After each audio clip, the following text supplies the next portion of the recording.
Call a meeting to order for the 4/18/2023. If everybody could please rise and join me in saying to the pledge.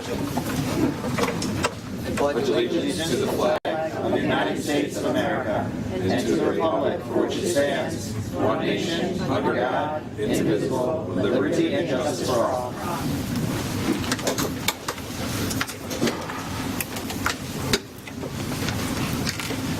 Statement. It's recommended the following be shared at the beginning of the board meeting.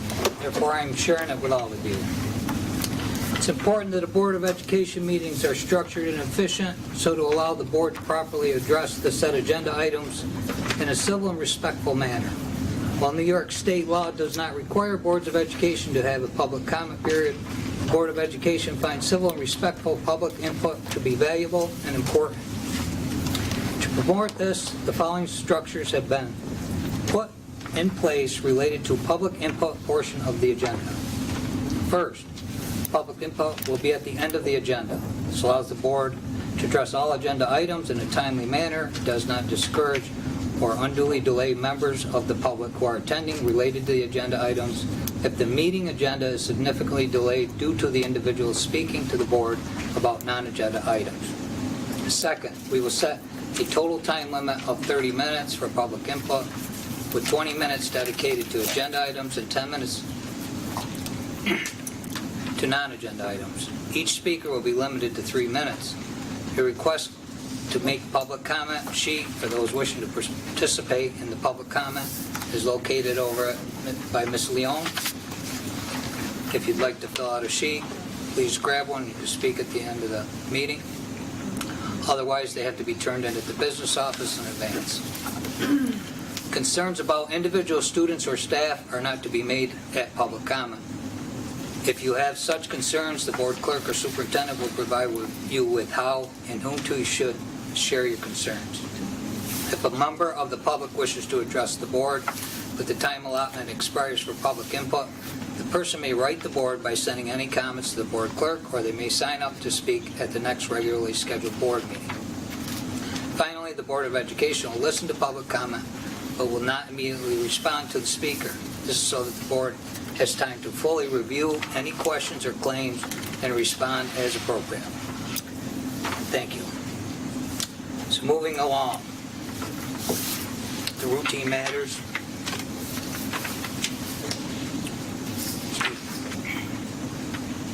Resolved that upon the recommendation of the superintendent of schools, the board does hereby approve the following routine matters. The minutes for April 4th, 2023, Treasurer's Report, February 2023, as well as the CSEA recommendations is listed. I have a motion. So moved. Second. Any discussion? All those in favor? Aye. Aye. Opposed? Motion's carried. Moving along to presentations, we have Ms. Leon, our business official with 2023-2024 budget presentation. I just sent her away. She'll be right back. Oh. You want to give me a water?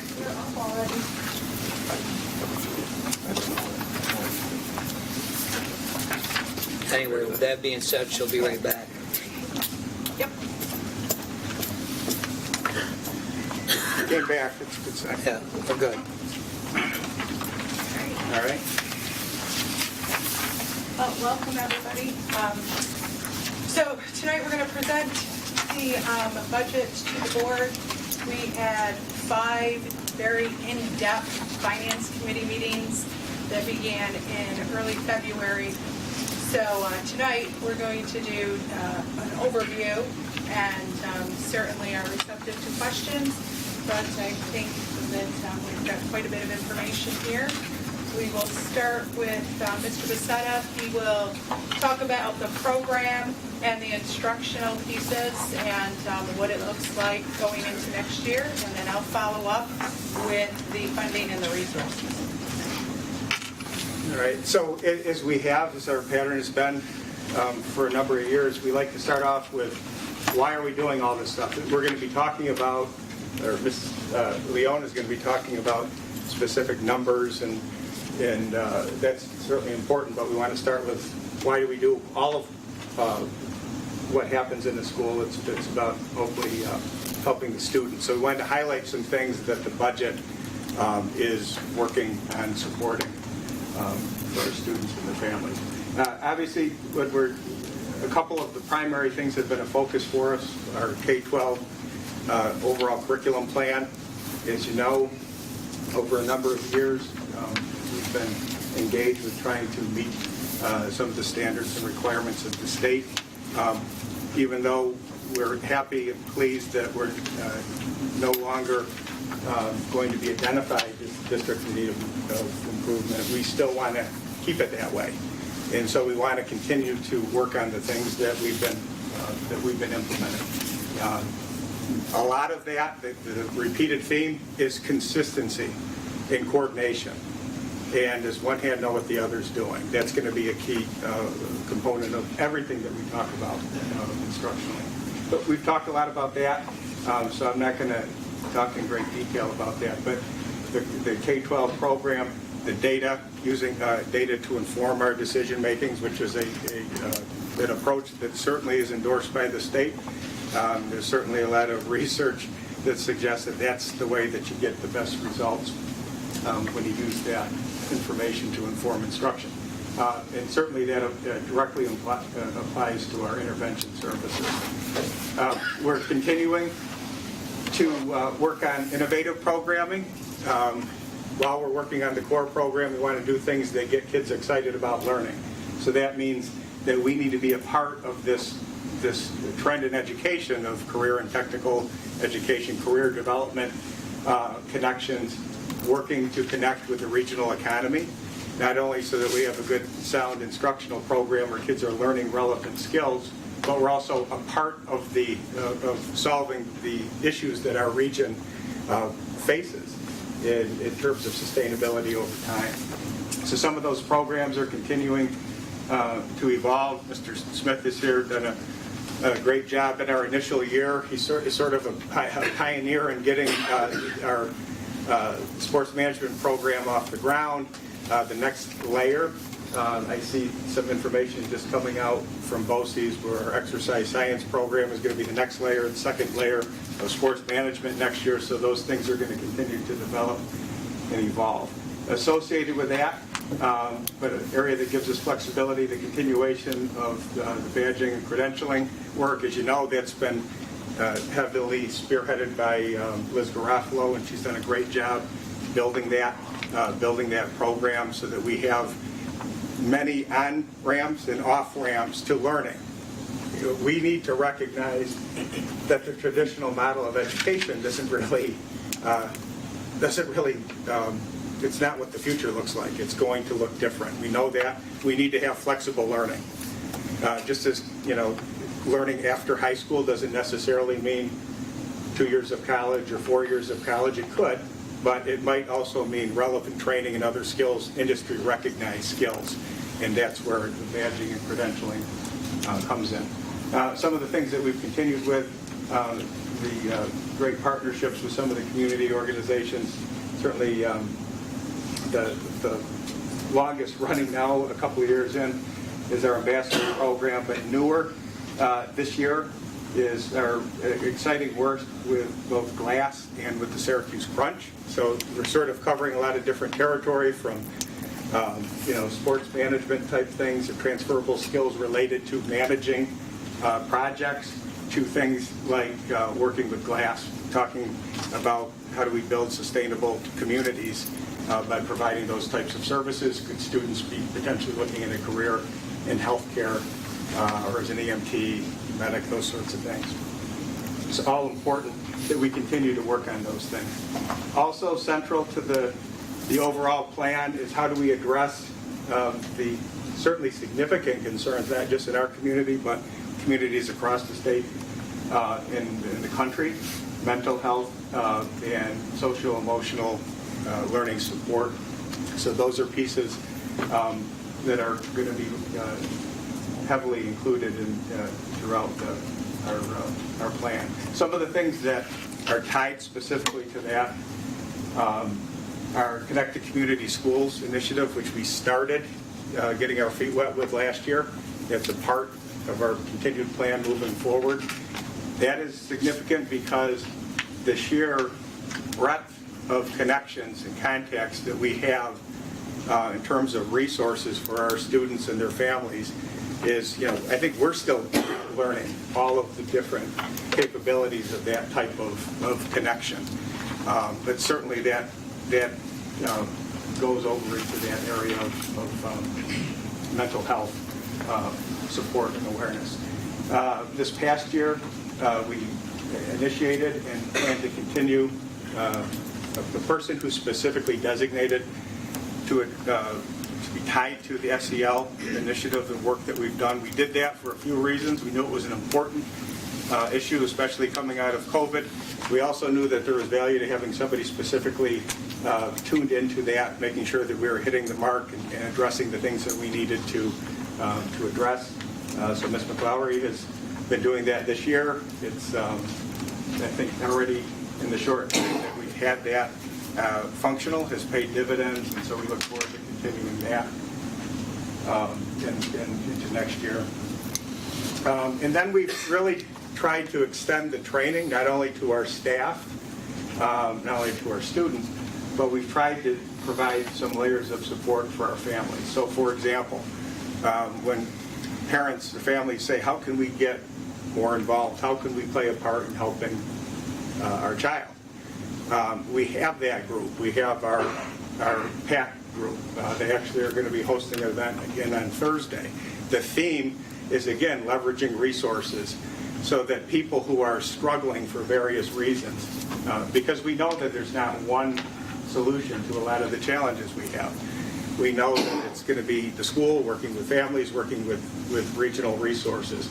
So the theme of this Thursday's presentation is going to be a roundtable discussion informed by questions submitted by families, community members, and really the response is spearheaded by Tina Lewis, Youth Bureau Director from the county, who's been a great resource to the school.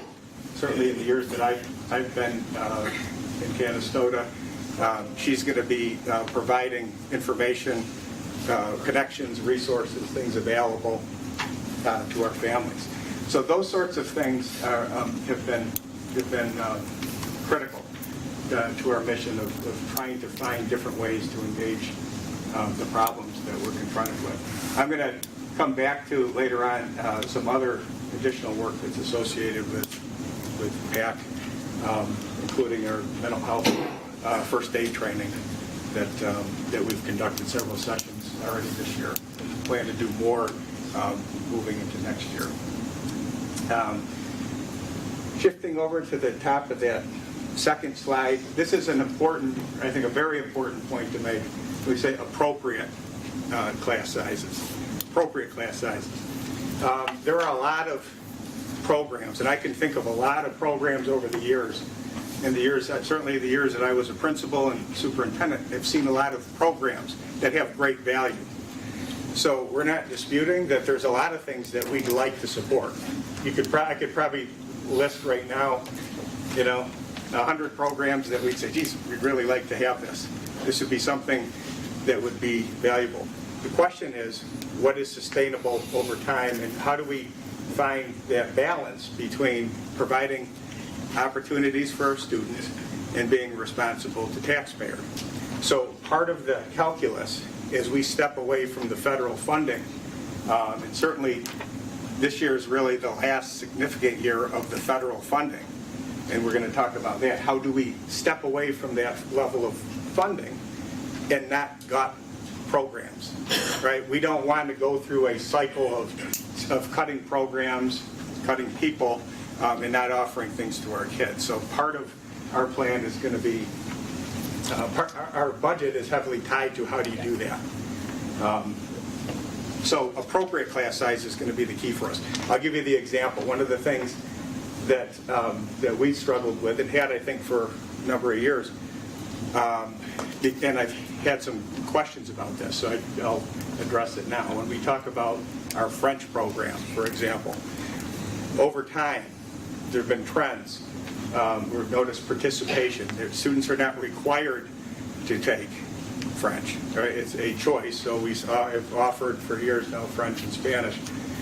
There is I want to be completely clear about this, and I'm looking at Mr. Schultz. He knows, I think, and certainly can add to the discussion. The choice was really not our choice. If we had numbers that we could justify continuing a program, we'd offer that program. So I want to be clear, we're not cutting a program. The issue was that the participation is such that it's very difficult to justify sustaining a program when you have single-digit numbers, and that has been a sustained trend over time. So it's that balance of programming and balance of being responsible to our taxpayers. So it's not a case of us sitting around and saying, let's cut that program because we don't see value to it. The question is, by the sheer numbers and the response that we got from our school community, it isn't sustainable. That really was the heart of the matter on that issue. There are no, in this budget that we're going to be discussing tonight, there are no program cuts where the numbers are healthy and sustainable. It's as simple as that. It's a pretty blanket statement, but it's a true and accurate statement. There's nothing that's being cut out of our program if the numbers were healthy.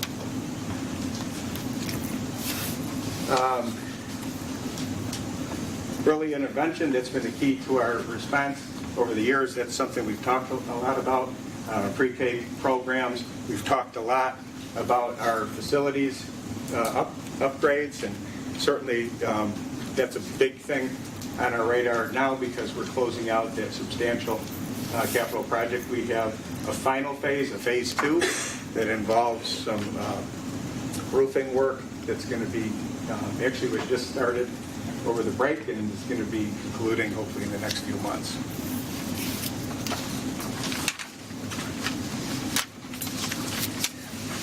Some other things that are still on the radar, really looking at and realigning our special ed program. That's being done in conjunction with state-level consultants. We know that we're on the state list for performance. We also had been working with the state on our special ed identification, so that work continues. Behavior and accountability. What do I mean by that? How do we address that? Well, we've talked a lot about, and I'm going to talk more about this in the next presentation. But so I won't talk a lot about it now. But certainly having an orderly environment that, again, finds balance between holding students accountable, holding adults accountable, but also providing the supports that people need to be successful is in place. So it's not only accountability, it's not only discipline, it's also intervention. And so we're going to continue to talk about that, but certainly that's a big part of our plan. Middle level classroom support, and I would even take it, really it's a step further. It's more than just middle level support, but really district level. For example, one of the things we've been discussing quite a bit is how do we step away from the federal funding that we have? The answer to utilizing these funds isn't just, for example, necessarily adding teachers this year or offering positions to people that they think are long-term positions, probationary appointment. What we're looking at, I'll give you a specific example, is in the area of science. The new science standards that we're working on implementing. Certainly it's been an identified priority in the district that the K-12 alignment of the work in the curriculum in science needs to be addressed. We've had conversations with our science department, and certainly we wanted to address that. So one of the pieces of our proposal is that we would, again, allow for a teacher on special assignment to be dedicated to that work, of facilitating that work, of making connections between buildings and grade levels in the area of science. Why do we think that's a good idea? It's going to allow us to address the fact that we need to implement new science standards. It's going to help us address vertical alignment in the district. It's also a one-year position that in which we can build capacity, get a lot of work done in that area, and hopefully a year from now be in a better position to implement a quality curriculum in a strong science K-12 science program. So it's a way, it's an avenue by which we are using the funds that are available to us as we stand here in 2023, knowing that some of those things are going to be going away. So it's not people losing their jobs, it's not gutting of programs, it's enhancing our programs currently and using the talents and the experienced people that we have in-house in the district to position ourselves long-term. Enhanced security is always going to be something that we're looking at. New communications system has been part of our plan, the camera upgrades. And a key piece, our district-wide safety and DASA program for students. We're excited to be implementing a BOCES service that I think really adds layers of, again, connection and resources of how do we support students, staff, families when we're dealing with, as every district is, dealing with more and more difficult situations, challenges when it comes to whether it's safety or mental health or security, those any of those things. So we thought that was a wise area to consider funding.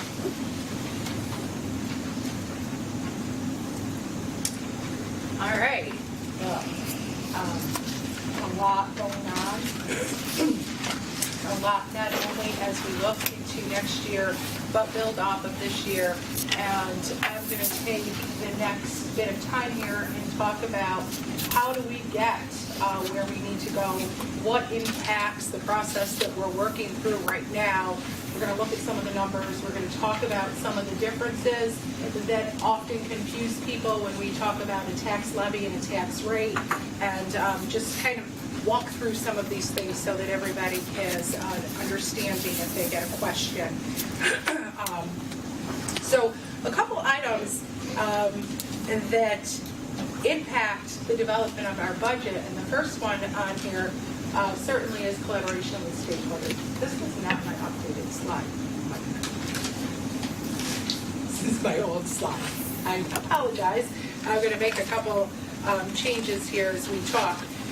So certainly collaborating with stakeholders, as Sean has been talking about, and looking at our revenue sources as we start to build out the budget. Now, today is April 18th, and we do not have a state budget. That does say 11, but it was updated. There currently is not a state budget. So we have worked for the last 2.5 months as a finance committee with the expectation that the numbers we received from the state were going to come to fruition, and that at this time, when we were presenting the final budget to the board, we would have those numbers. So what we're talking about, I'm going to talk about it as if that's happened, but I'm also going to talk about what happens if that changes in the next week or two. So New York State has an extension now through Thursday. This will be their third extension already, and we'll just be watching this. This used to be the way that we built budgets years ago. We didn't get numbers until August, sometimes September. Not a good way to plan financially. So we're going to talk about the state monies as we know it now. One of the things that was very fortunate and interesting and long overdue is Canastota is being fully funded. Canastota has not been fully funded in their state aid for well over 10 years. So this goes back to the 2009-10 time, if folks were on the board or remember those times when state aid was frozen and then there were takebacks and there were a lot of things going on with state monies. During that time, Canastota had not been brought up to its fully funding capacity. In this budget, New York State has brought Canastota up to full funding. What that means is in the one category, because we have multiple categories of funding, one category of foundation aid, we're fully funded. 13.8% fully funded. Okay? We will not see that again. Once we're fully funded, we are fully funded. Not all districts are seeing that. Some have been fully funded in the past. But for us, again, we are able to move into the next budget year without having conversations that may have been here in the past, looking at different things that needed to be realigned. Okay, so certainly looking at state aid, looking at not just next year, but what does that look like in the next 3 or 5 years for our budget? And then certainly the tax levy limit, also known as the tax cap. And put in place in 2011. We're still under those regulations and guidelines. There is a series of calculations that we go through in the process to come up with our tax levy limit. And for us, Canastota, as we move into the next school year, the amount of money that we can raise or levy is an increase of 0.98%. Okay, so $129,200 on a $36 million budget. That's not a lot of money, to spread around. So this budget does stay within that cap. That this budget does recognize us staying at 0.98. That is the levy limit. That is not the tax rate. That's the levy limit. We'll look at that and talk about that a little bit as we go further in. And again, talking and following up on Sean's comments, looking at our federal money, looking at the plan that had been put in place, looking at the monies that is remaining, and what's left and how long is left for the money that we have. Our second series of grants will expire September 30th of this summer. This September. This is our ESSER 2, was one of the larger of the grants, will expire. So some of the things that we did in this budget was look at what were those monies funding and how do we bring them into the budget and continue to support a guidance position or an AIS position that where those monies were funded. Again, as Sean ran through the overview of the budget and what is being supported, those are continuing to be supported, and we'll see that as we see some of the changes in the numbers when we look at those going forward. The next series of federal money will expire September 30th, 2024. That will end the federal money that came through as part of the American Rescue Plan.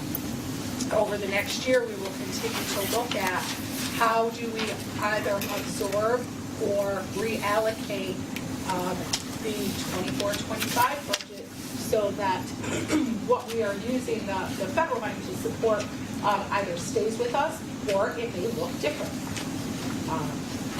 Again, I'll point out, just to be clear, all of the money has not been spent.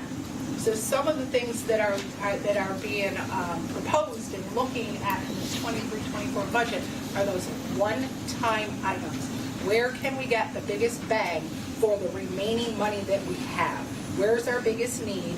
Again, not bringing personnel in that we will not be able to support, but how can we maximize those funds and target the areas? And I think that that's what Sean was kind of reviewing in the last slide. So I do like to always just talk about what a budget is before we kind of get into the numbers. Yes, then. Now, when you said that 13.8, is that solid now, or could that be changed if? Yep. So that is what we received in January. Right. That's what we started building off of. I will say, I mean, this is my 22nd budget in New York State. At this time, this stage of the game, if things were going to be extremely different than what has come out, you normally have heard that. Again, it's not finalized, but we're not hearing Okay. right? That there's We're- going to be significant changes. We're not hearing that To that is what's education. holding up the budget. Sometimes No. it has been the education budget. We're hearing it's other Right. things, and it would be surprising Yeah. if it seems like every decision maker at the table at this point is supportive of the full Right. funding of foundation aid. And so this is the missing piece. It would be hard to imagine them walking that back, but we want to see it when it's done. I mean, we'll believe it when we see it, but we feel pretty good that they're not going to back away from that, because it's not something that, as Tracy said, we're not hearing that that's a point of contention at this point, Thank you. hopefully. Yeah, exactly. So I do like to pause for a second and just talk about what is a budget. What kind of tools do we use when we budget? And a school district budget is only a one-year plan, right? So we budget for 1 year, but with the expectation that that 1 year budget ties into the long-term plans of the district. And, can support both the academics and the financial stability. The budget must balance, revenue and expenses must equal. You certainly want that budget to meet the needs of the students and also be responsible to the needs of the taxpayers and utilize the resources that we have available and maximize them the best that we can. Build future expansion, maintain continuity and stability. A budget is not 100% science. There are estimates in there. There's forecasting in there. Just like at home when you budget, you say you're going to spend $50 on groceries and you walk in the Price Chopper and lo and behold, you walk out spending $85. That's what happens. So there are forecasting models that are used. There are estimates that are in a budget. My budgets I always like to look at as fluid, constantly looking at them, reviewing them, monitoring them, realigning them, and reallocating them, right? So part of my job is you folks come to me, the superintendent comes to me and says, find me the resources to do X. So sometimes that conversation is, we could take this from here and we could do that. So we are always looking at that budget to make sure that it makes sense. What we'll see in the next series of slides is we're going to talk about the numbers. We're going to see what it will look like when we do the public hearing, because there is a required format. As a Board of Education, you have a duty to present to the public a budget in the three-part component. So it is program, capital, and administrative. There are specific things that are included in those sections of the budget. We're going to dive in a little bit deeper because this is the board presentation and take a look at some of the other pieces. And here we'll see the first section of the budget. So this is the program budget. What is included in that? All the line items. Our budget is 21 pages long.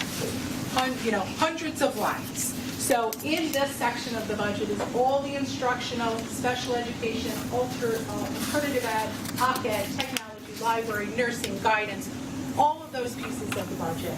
SEL, athletics, co-curricular, BOCES, transportation. Pupil transportation is included in the program section of the three-part budget.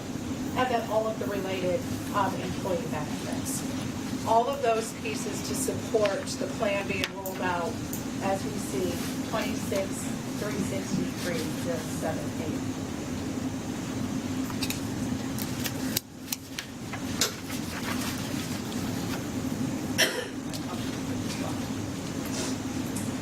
This is the detail of those as I was running down through. What are the pieces of them? Teaching, OC-Ed, computer assistant, guidance and health, library, athletics, see last year to this year, see changes along the side. And, we take a look at that. This is what we have dove into for the last 5 meetings that exceeded 3 hours each. I mean, so the committee dove into these numbers for 15, 20 plus hours, looking at what's in there, how do we get to those numbers, and I'm just, this is not my updated slide, and the formatting is just irritating me a little bit, because I'm going to see a dot with a comma. So again, this section, program section of the budget, equals about 72% of the overall budget. So when I look at a budget, especially in education, where do we want to see our money? We want to see our money in a program, because that's where we're educating. We want to do in a program. 72%, 72 cents on the dollar is reflected in the program portion of the budget. The next portion is the capital section of the budget, and this is all of facilities, operations, maintenance, inside, outside, capital projects, debt service, and capital outlays. Also, refund of taxes is included in this section of the three-part budget. Totaling $6,396,185, or about 17.5% of the overall budget. Just a little bit of a dive in here. You can see, some of these, well, gee, how come they went down? Why would something go down if we know everything goes up? Again, we look at and analyze each of these line items, make sure that the budget is appropriate. Was it a little bit high last year? Can we tweak it? Can we modify it? Can we realign it? Debt service, we brought all of our new debt on last year. This now is stabilized. You see a small reduction in debt service. That will, pretty much be stable as we run through this project. As we bring on another project, that will be part of the layering of long-term planning, and we do that at specific times to make sure that we maximize the aid flow. The administrative portion of the budget, this is Board of Education, this is the business office, central administration, auditing, legal, BOCES, admin, curriculum development and support, tax collection, personnel services, human resources, supervision of schools, and again, all of the related employee benefits. $3,839,673, or about 10.5% of the overall budget. Again, line by line, this is here.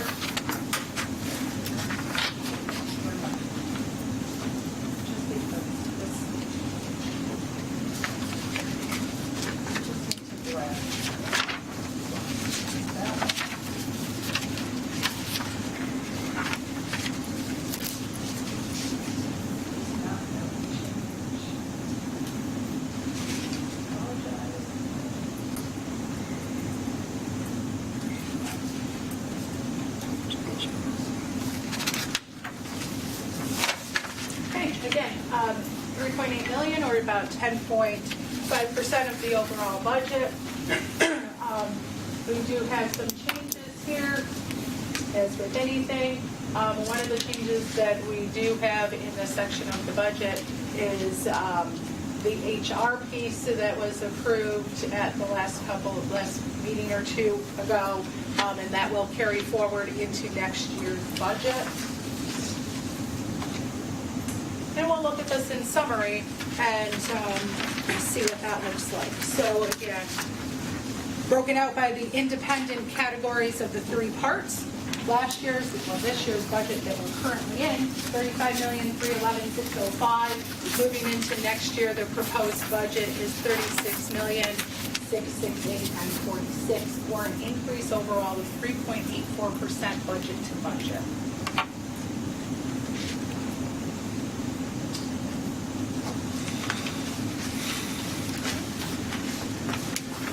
Those that are like a historical graphic, this is again the same information just in a pie chart so that we can see it a little bit differently. Where is our money spent? Program, capital, and administrative.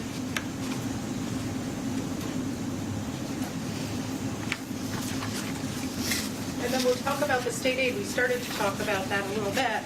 So how do we support this? We talked about the state budget not currently being approved, but the expectation is that those funds will come through. State aid makes up the largest portion of our school budget, and yes, a few minutes ago I did say that foundation aid was up 13%. You see here, overall state aid is 6.4%. There's multiple categories of state aid. Foundation aid is one of them, but then we have building aid, transportation aid, expense-driven aids, BOCES aid. When you add those all up, anybody that does a math calculation, the bigger the number, the smaller the percentage when you do a comparison. So this is all of our state aid. $21.1 million in state aid is what we are expecting.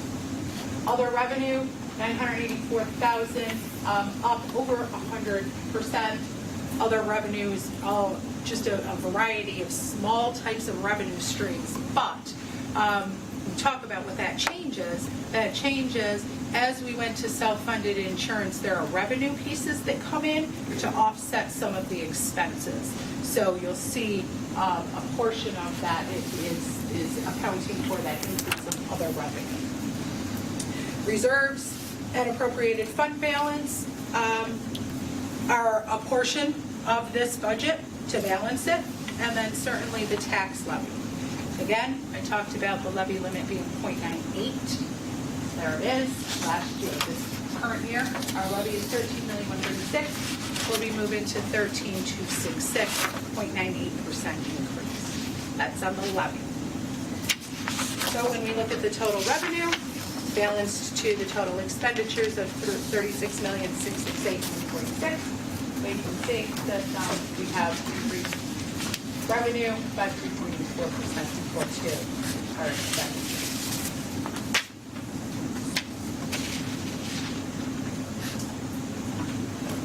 Again, this is just summarizing what our budget to budget changes. 3.84% budget to budget. Tax levy change 0.98%. That is within the cap, within the levy cap. So I'm just going to take a quick minute and I'm going to just talk about what the difference is, because this is oftentimes an area that people are confused, and I often have extensive conversations about the differences between the tax levy and the tax rate. So what is it? What is the levy? The levy represents the total amount of funds that a local governmental agency can collect to support their budget. Our levy is tied to the levy limit. It's part of New York State's compliance. Again, we are within the limit. $129,200 is what our levy can increase, 0.19%. Can a district go over that? They can. There are additional rules in order to do that. If a district was going to pierce the cap, they would need to have a supermajority, over 60%.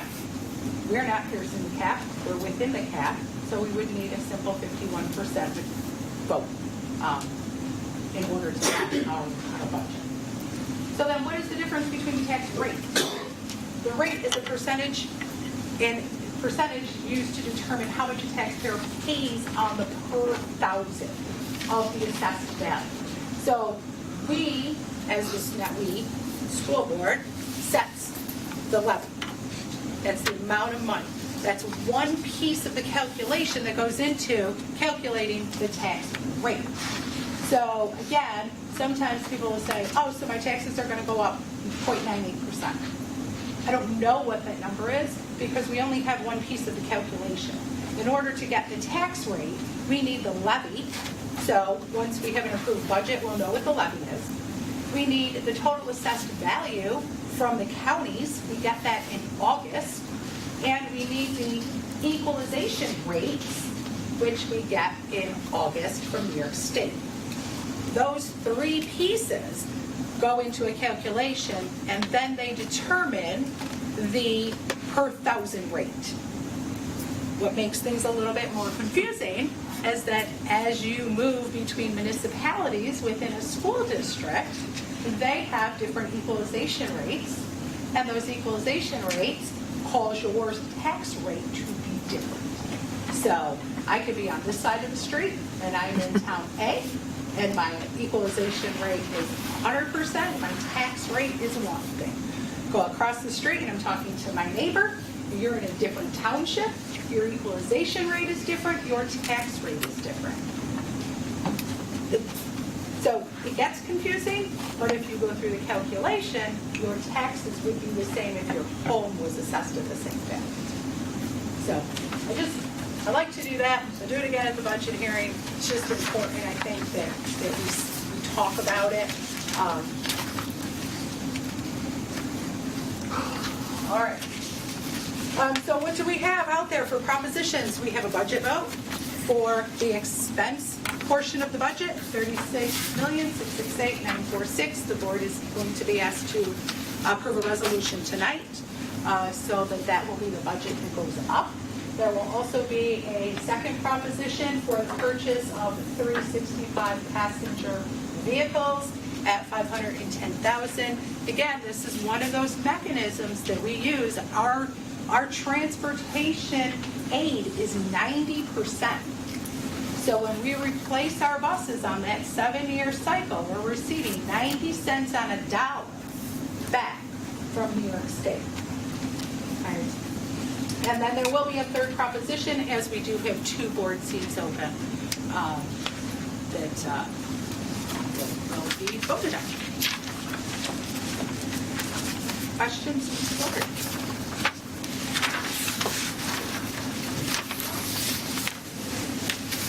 Direct into the finance.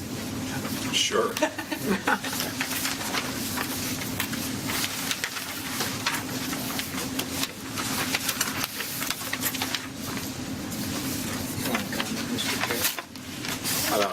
I'll wait till the motion to approve it. How's that? Okay.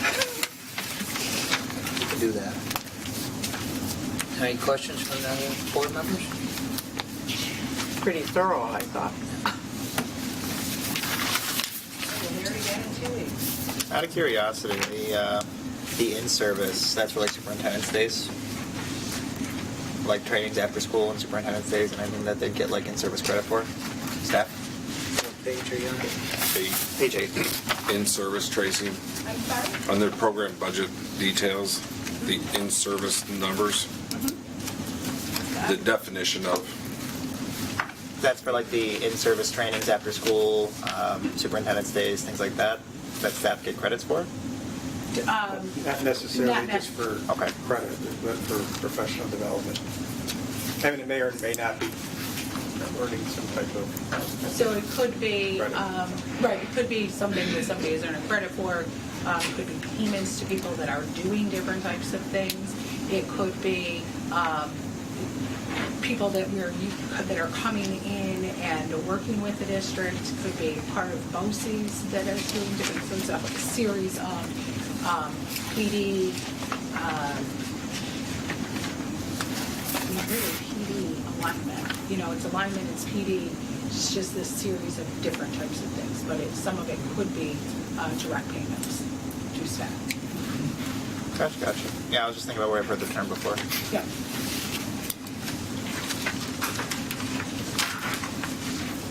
Anything else?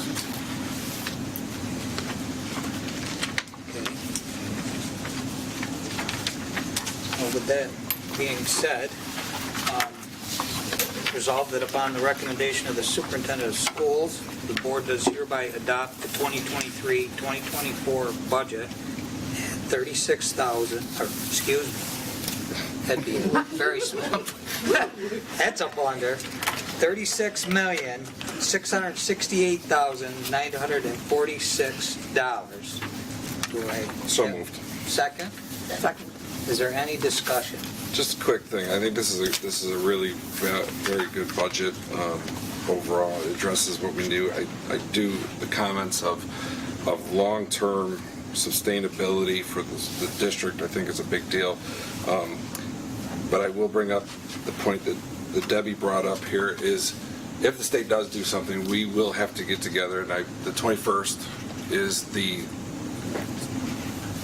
date.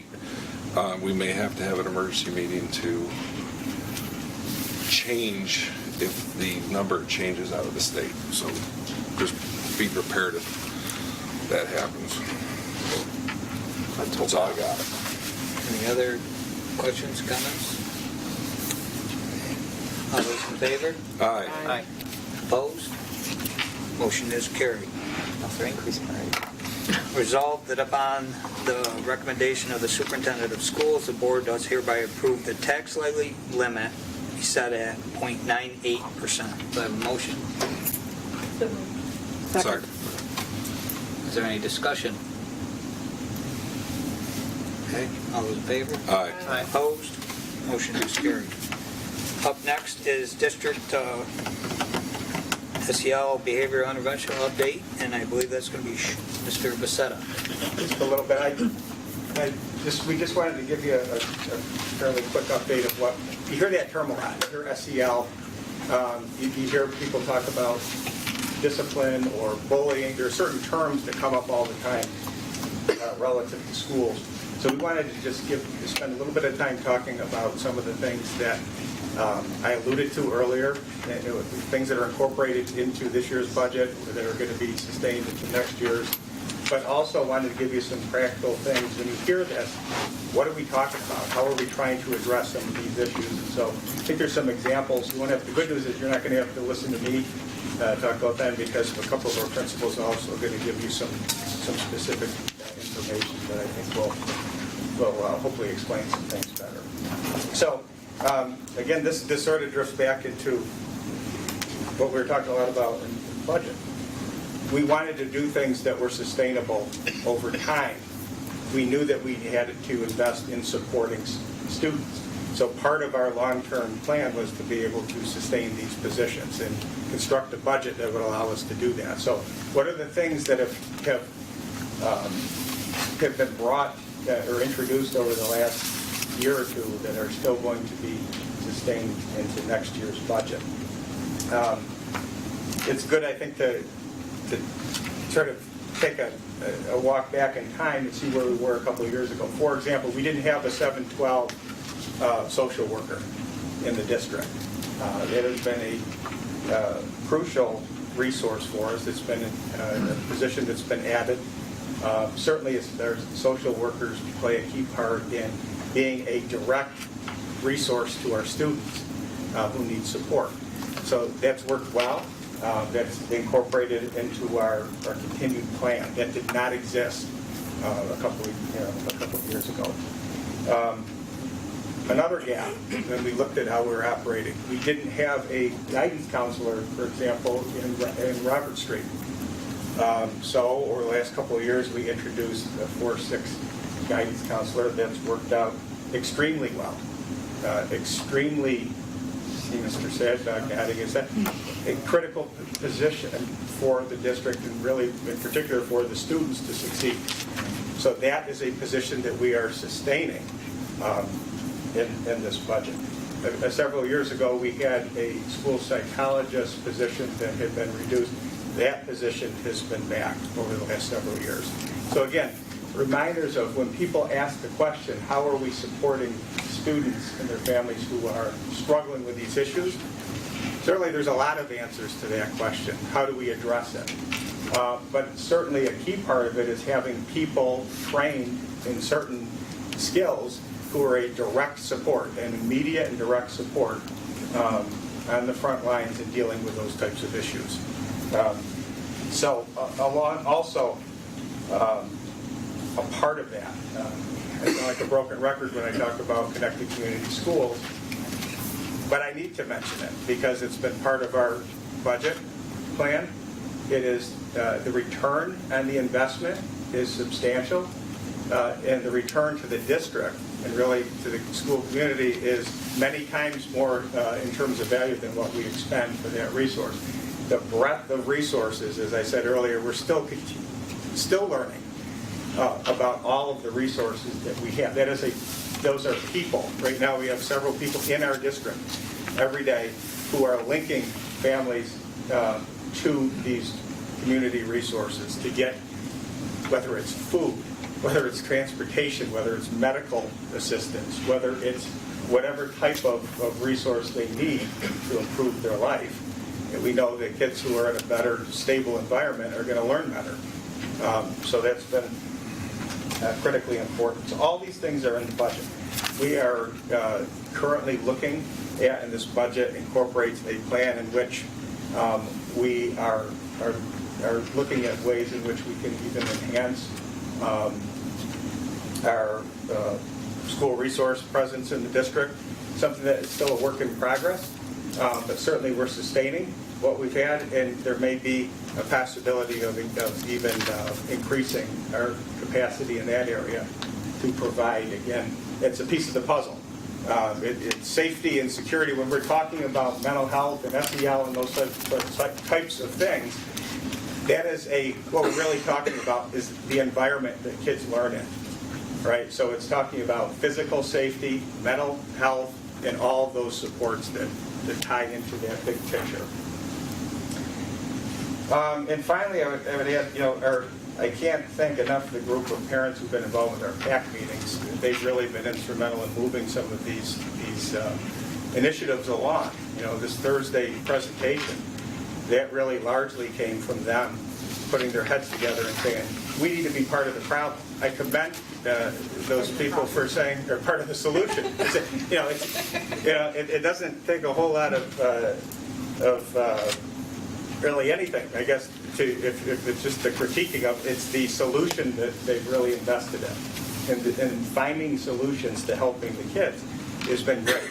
So it's great to see the enthusiasm, and it's great to see that through their connections with different people, we've been able to bring in resources. So those are all, what I'm describing are lots of pieces prominent in our budget that are providing supports for students. But not one thing is going to solve all of our problems.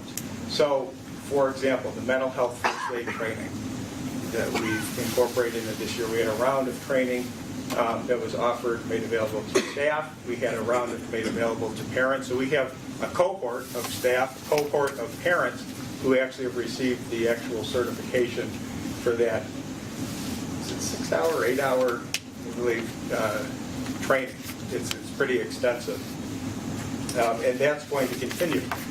Looking at Mr. Schultz, he's working right now on, for example, a very specific program that we're going to be working into certain grade levels. For example, likely early next year, we'll be participating in this blanket mental health first aid research-based, very highly successful work in a lot of schools. That's going to be coming to our students as well as a baseline level of training. So you'll be hearing more about that. So those are some of the things that we've done in terms of staffing, which again, I just think it's helpful to remind ourselves that it's a very different picture of what we have in place than what we had. And just wanted to give our principals, I know, in discussing this with them, they had some specific examples of things when we're talking about SEL, for example, that are happening on a regular basis that are supporting our students. We talked a lot about the SEL part. We're always talking about it's a balance, right, of intervention and resources and accountability for students, because we also know we need to teach students that there is accountability, that they have to do certain things to really function in a civilized society. So we're not here to just punish. We're not here at all to do that. We're here to help students learn accountability, give them the resources so that they can change behavior. And we want to be able to give good answers to parents when they say, how are you supporting my child? And also, how are you making sure that my child is in an environment that is conducive to learning and that is safe? So that's always going to be that balance. And all these things go hand in hand. So on the discipline and accountability side, for example, we're going to be walking through again our annual review of our code of conduct. As an extension of that, there's going to be additional work looking at how does our progressive, I'm going to call it an intervention and accountability system, how can we make it better? How can we use some of the things that we've started to red flag certain things and identify where there may need to be some level of accountability, or there needs to be some type of assistance for a student, how can we make that better? So that's the accountability side. I think we had a couple of examples from our principals regarding some SEL initiatives we're going at. So Mr. McClowery, do you want to start us?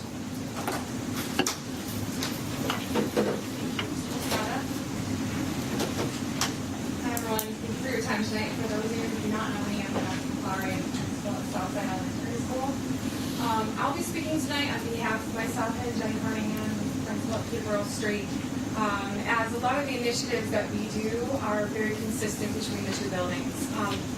I just want to start by saying that I think one of the cornerstones of social emotional framework in direct teaching that happens at the K-3 level is so important because what it does is it lends itself to success for students that go to Robert Street and in turn junior high and high school. So Jenny and I have had lots of conversations with our staff, between each other, with parents, and we recognize that at our level, it is a student's time to really understand what the expectations are, to learn, and in turn make some mistakes along the way. And then it's our job to teach them what the expectations are and how to take responsibility, how to make sure that they are working towards building back some of those relationships and continuing to do well and progress in terms of social emotional learning. On that same note, one of the things that we started doing a couple of years ago was using BOCES data. So a BOCES, it's an assessment, and what it does is 3 times a year the teachers fill it out, and basically it gives us an indicator of how are kids doing socially and emotionally. Are there any specific areas that we should be looking at and extending any kind of supports? Are they growing and trending in the way that we would like them to go? If not, we're looking at some of the things that we have in the school that can be supported for them. So one of the things that we look at is what are we doing as a building? So at the K-3 level, we have a huge focus on PBIS, so positive behavioral interventions and supports. So our expectations, if you ask the kids, they would probably chant them very quickly to you. Be safe, be respectful, and be responsible. So we like to code things in a positive way. So if a student is doing something, let's say they're running down the hallway. Rather than saying, why are you running down the hallway? You shouldn't be doing that. Do you know that's not safe? Do you know you should get hurt? Obviously, you lose the audience, and if it's in a negative intonation, students aren't going to respond in the same way. So in that same example, we have a student who's running down the hallway. We might turn and say, our expectation is that you are to be safe. Show me what that looks like. And then the student will walk respectfully and responsibly in a safe manner. So we talk a lot about using positive dialogue with students and using those key phrases. So it's embedded in a lot of our conversations, a lot of our direct teaching. So just to take you through a sample day for students, when they come in the morning, you'll see a lot of us in the hallway greeting them. We do have morning greetings that the teachers take all of the students through. So they meet them at the door, greet them by name, ask them how they would like to be greeted. Would you like a high five? Would you like an elbow bump? So that the student feels welcome and they know that they are wanted in that classroom. So that's just how we start the day. We also have pledges, we have morning announcements. We have monthly themes that we focus on. Maybe it's around respect, responsibility. It's embedded in our announcements. It's on our bulletin boards. And we also have Super Citizen Awards that students can earn once a month for demonstrating good behaviors in those certain areas. Last year, we teamed up with transportation. We wanted to do the same kind of thing on the buses, and City Park was great about making this happen.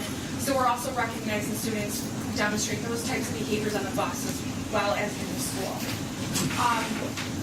We also believe very heavily in the Second Step program, which is direct teaching of social skills for these students. So in K-3, there's a 6-week cycle that happens, and once a cycle day for 6 weeks, students get direct social skills training and teaching from our school counselor, and that happens for all students in K-3. So we make sure that we get everybody in that way. We have Caught You tickets or Got You tickets that we hand out when we have students that are making good choices. We've started a monthly PBIS assembly, so we're recognizing students for being super citizens. We talk about what the expectations are for be safe, be respectful, be responsible. We talk about upcoming themes for the next month. And we do it in a very community-based format, and the students always look forward to it. We also have what's called a golden apple at Southside. And last month, I didn't have my sidekick, so I made the error of forgetting to call out who the golden apple winner was, which is one of our staff members that make a huge impact. And one of the students stopped me and raised his hand on the way out. He said, "Hey, you forgot to announce the golden apple winner." So kids really love the PBIS assembly. It's meaningful to them. They feel a part of it. And it really drives home that sense of community. We do some more training around Think First, Stay Safe, which teaches kids directly how to understand if they're in a situation that could be dangerous or harmful to them. So they get that once a year. That is also a requirement from New York State. We do random acts of kindness campaign that we have at Southside, where once a year we have kids go around and try to do something nice and kind for others, and we recognize them for that. We have monthly calendars, we have check-ins in the morning, we have morning meetings. How are you feeling today? Who's the person you could go to if you had a hard time or you needed some support? Because really, the crux of all of this is that we believe that if students don't feel safe and secure, that they're not going to be able to learn and achieve it the way that we would like them to. We also, for those students who need just a little bit more support, we have our student support team where we refer students who might have some academic, social, emotional needs, and we talk as a group. We look at how the student is presented, hear some of the concerns of parents, as well as those in the school. We talk about how we can build in some additional supports.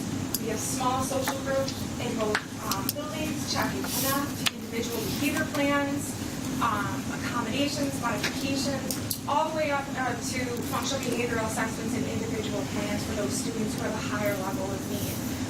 But we're constantly tweaking and looking at how can we make it a better experience for students, how do we make it a positive environment, one where everybody wants to be a part of. And I think that the K-3 model and mindset of social emotional growth and functioning is really something that Jenny and I believe wholeheartedly in. It's been a big focus of our administrative work.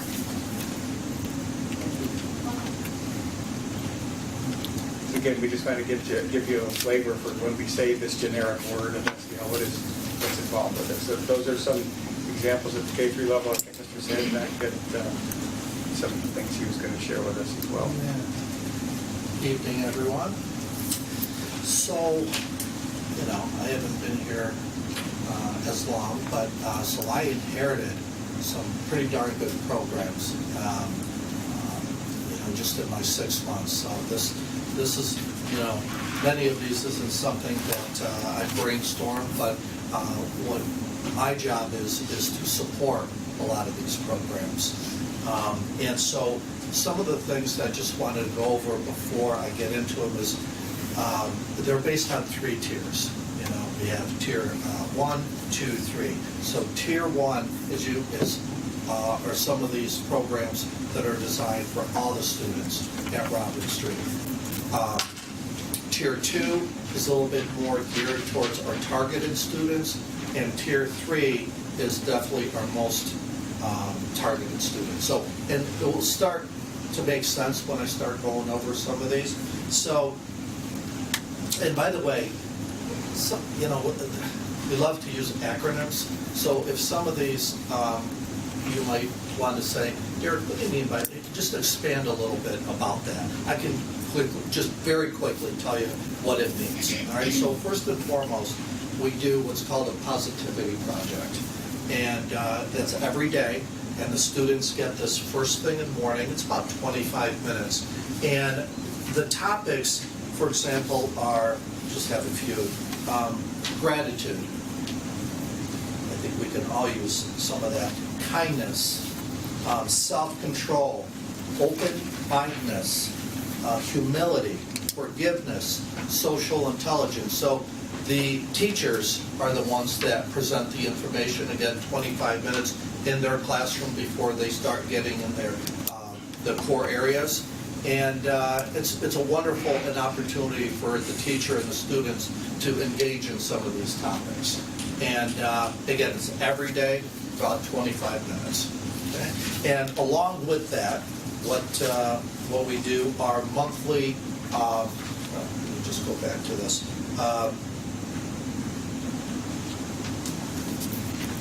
we do assemblies once a month, and what the assemblies, they tie into are some of these character ed initiatives. And what's really kind of cool about that is we don't bring outside folks in to do the assemblies. The assemblies are initiated by our teachers. So 6th grade level will do an assembly on, let's say, kindness. 5th grade will do an assembly on gratitude. So, and the kids love it because they, it's their teachers are up there. They get to brainstorm, and the teachers do, and be creative in terms of how they're going to present to the students. But again, it involves all on character ed and SEL. It's terrific. So a couple of the other things that, well, actually several of the other things where average student at RS at Robert Street receives our Child Safety Matters program. That's where our social worker and our counselor push into the classrooms, small period, a chunk of the time to discuss various topics. Like, I remember back in the day, the stranger danger, things of that nature. But where we take kind of for granted, but if these are things that are not taught at the home, they've got to be taught at some point. The kids are still young enough, grades 4 through 6, where these are all important pieces, to have a discussion on. It's amazing the type of dialogue that the students will have with our counselor and our social worker. Again, I said the monthly character strength assemblies. Here are the other things. I was really impressed. The high school, even junior high, there's a lot of clubs for the kids. But there isn't a ton of clubs typical that I've experienced for elementary level. So I was really pleasantly surprised that we have things like Marvelous Monday. And any of the kids can join these clubs right after school. We have the Wellness Club. We have the Fitness Club, the Leadership Club, FBLA, where we offered it for 6th grade students where they're actually starting to do career and career exploration surveys, and it's terrific. It's 6th grade, they're already starting to talk about what they'd like to do down the road. So we also have, I said, the leadership group where a lot of our kids will, in this program, will participate in community type activities, like a cleanup project, things of that nature, kind of give it back a little bit. And it's great PR because especially when the folks see our kids working out there, they love that stuff, gives them an opportunity to see kids at their best. So the other things we have are Student of the Week. So students are recognized by their teachers for a variety of things. They come down, their names get mentioned on the announcements. They come down, they get their pictures taken. Now their pictures are put on the bulletin board. Kids love to get their pictures on the bulletin board. So again, just a really nice way to celebrate kids. But it's all based on SEL in terms of what they get nominated for. It's not academic per se.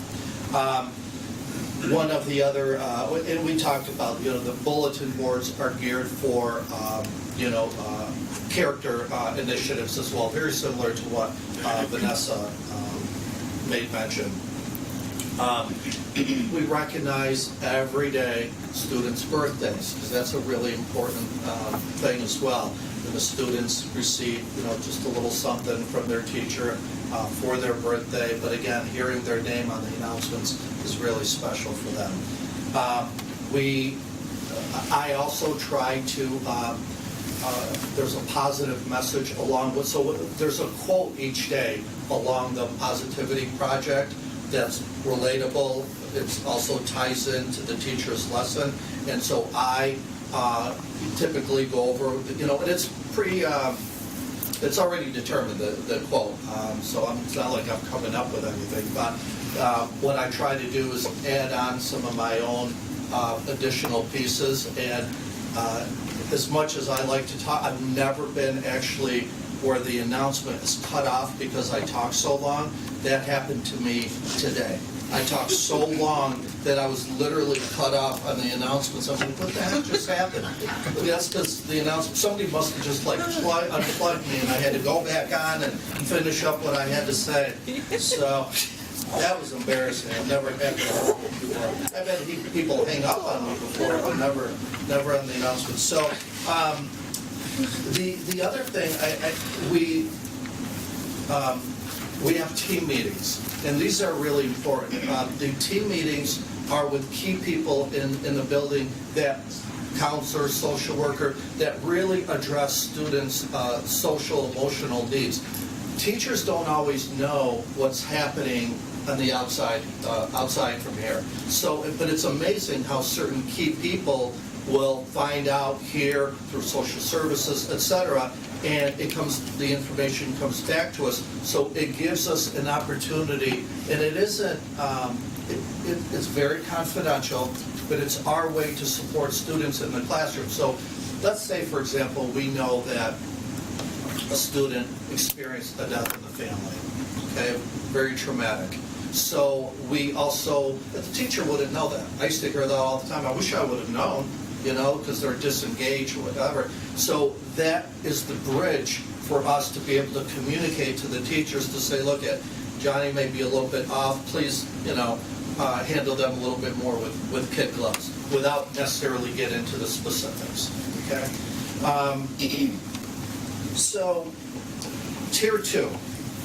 These are more initiatives that are targeted towards just about 20% of our population, because you'll hear in a second there. Targeted pro-social groups, for example, are lunch groups with Mr. George, all right? So these kids, what they do is they go there, obviously have lunch, but they talk about things that are on their mind, things that, how we can support them. Some are having tough times, some of our brand new students coming in. So these are targeted kids that have lunch with their counselor, and they love it, all right? So, and we try to cycle, so it's not the same student each time, we try to cycle a group of students each quarter. Group counseling we do for our more, especially our more targeted population that they just need social support. IEP counseling, they meet as a mental health crises group, again, to support this population of students. And resources, our SS team, our student support team. So again, if you want me to explain just a little bit more what that is, but that's targeted to our Tier 2 population. How are we going to support them kids and the kids in the environment, not only academically, but emotionally. And our last tier is individual counseling, group counseling, IEP counseling. And the last thing, resources to refer families to outside agencies, which Mr. Basetta talked about. This is where we also get help with connected communities. So yeah, it's been wonderful. I just want to conclude by saying, I've been doing this for 34 years now, and when I first started, this is how much it's changed. It was about the 3 R's: reading, writing, and arithmetic. Some of you may remember that. It's still that, but then some. And so now and you could talk about the breakdown families, et cetera, et cetera, et cetera. But the school is now also responsible for the social, emotional development. And this is why there's been such a an extra burden on the faculty, the teachers, the administrators, and the support staff, because the schools have also become pseudo parents in that program. So when I think about SEL, I'm thinking about the whole child, really supporting the whole child, not just about academics anymore. So I give credit to Mr. Basetta and the district that we have a lot of these initiatives, because mental health, as you know, is running rampant not only in upstate New York but throughout the country. So these are some pretty great programs you guys. So thank you. Thank you. Yeah. Thanks, everyone.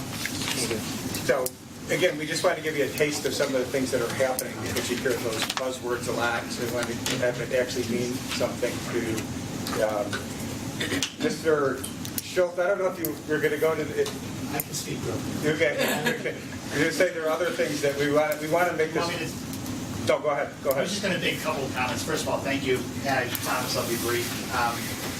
I wanted to say a couple things about the mental health that Mr. Bracetta referred to that we're working with the support of Mr. Bracetta and working with our mental health individuals with the Madison County Health Department, which is what he was referring to. It was a big deal.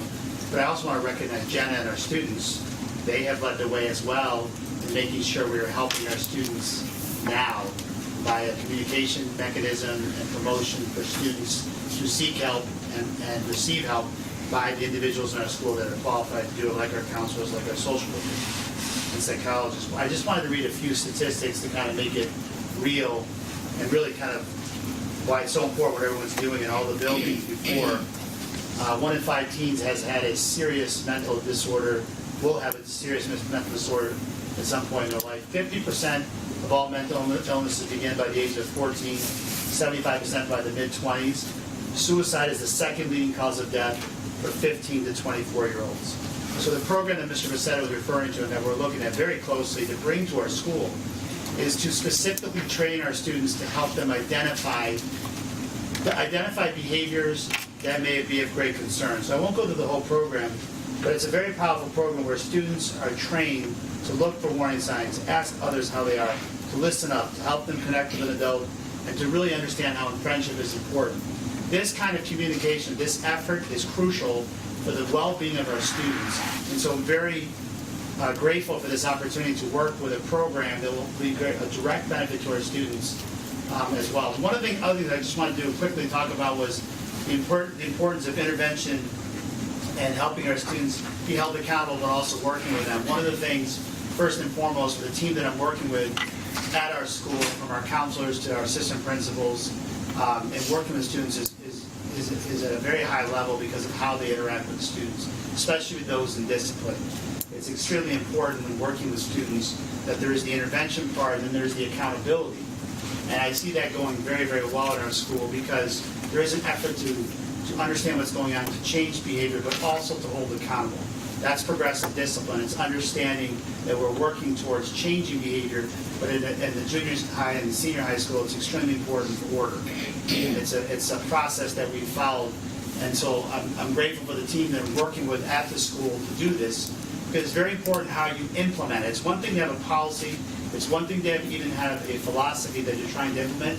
It pays everything to the people that are implementing it with the students on a day-to-day basis. So I continue to work with them. We have proactive counselors, proactive social workers, proactive adults in our building, our faculty and staff are learning us, working with us. And we only want to improve upon that. So looking forward to providing more support for our students through our faculty and staff, through our administration, through our counselors, and also through working with the health department locally to provide authentic training for our students. So it's a real positive thing with a very serious topic for our students who are dealing with so much. And these are proven methods to help our students become stronger. I'll echo what Mr. Schultz said, referring to the efforts that our students make. Some of the initiatives that have been brought into place have come from the students themselves saying we need to address some of these things.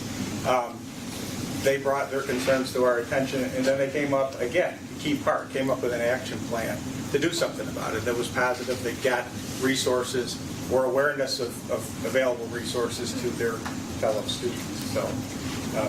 So again, thank you to our principals for those updates. Certainly want to acknowledge their work, and as has been mentioned, different than when we started how many years ago working in schools. It's a lot different, and the challenge, I will definitely say, it is difficult to be a student these days too, right? It's a different world that they come into, and a whole new set of challenges that they come into. Certainly, I think I'm preaching to the choir. I think a lot of people live it every day. When I was a new administrator, some of these things didn't exist. Now, what impacts us so heavily? things that come from the outside. It's not just the student or the issues that are right in front of you in the hallways, in the classrooms, but certainly social media drives a lot of that. It drives a lot of the challenges. So we have to find a way to counteract some of the uncivil things that our students are exposed to. Because if anybody thinks that doesn't brain a student, right, when we want a student to be learning, and they're struggling with things from some person who's saying something, sitting somewhere, not even around them physically, but certainly impacting their day-to-day life. So, as I think Mr. Sadek said, important that we try to counteract that, important that we try to give students the tools to be able to operate in a civil society, because we're not really positioning them well if we're not trying to give them the tools to navigate around that safe and thrive. So thank you for those updates, principals. Really want to commend the staff in general. A lot of programs that we talked about that certainly are building leadership, certainly our teachers, our support staff, our counselors who are implementing these things on a daily basis. It does make a big difference. So we'll continue to update you as some of these initiatives evolve. Questions? So good work, overall. So let's talk about some data. Referrals down, they flat, they up on the actual what's happening. Because I believe in all these. I'm absolutely good with all these programs. But what's happening? Because I'm assuming that every student that you get, Vanessa, from Jenny, that came in, they're perfect. It's not a problem because she did such a great job. And what Vanessa sends you, Peter, or Derek, into fourth grade, they're perfect. Perfect. Right? But how are we doing? I guess that's the thing that, we're putting a lot of time and effort into this, a lot of money into it. I'm not saying don't do it, just curious on how it's going, data-wise. So, we're pretty fortunate. We get monthly reports from BOCES regarding attendance that we talked about the last time, as well as behavior. So what's nice is we don't even have to generate that data. The data is done for us. So what I can speak for Robert's, which is obviously the only data that I'm privy to, but it has definitely improved. And when I say improved, I'm talking about, the in-school suspensions. That's not the norm at Robert Street because we also utilize the rater points, but sometimes we have to do a combination of the two. So I can tell you between the rater points and lunch detention, things of that nature, when I look at the reports, the behaviors aren't as significant. What I mean by that is what I would consider more egregious acts. There's less of them and more of something like somebody threw something, in the cafeteria, that kind of thing. So we're getting, we don't want that either, but what I'm saying is what I'm seeing the trend is less egregious, less any kind of fighting.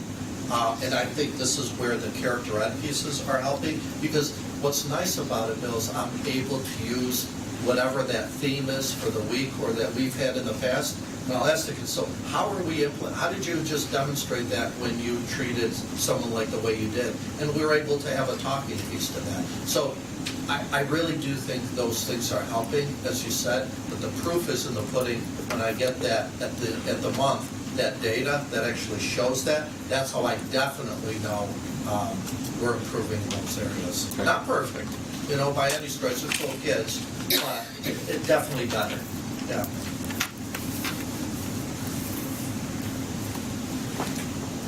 Everybody else, I know. I can share from Southside perspective. I think there's some things. There's a lot of things in place, obviously. One of the pieces that I think is important is the BIMIS that I talked about. So 3 times a year we do a screening to make sure we're not missing kids, just like we do academically. We use NWEA, we're doing screenings on BIMIS. I know that I'm meeting with second grade, for example, first week of May, second week of May, to talk about trends and data. So what are we seeing across the entire school that we have to target as a whole?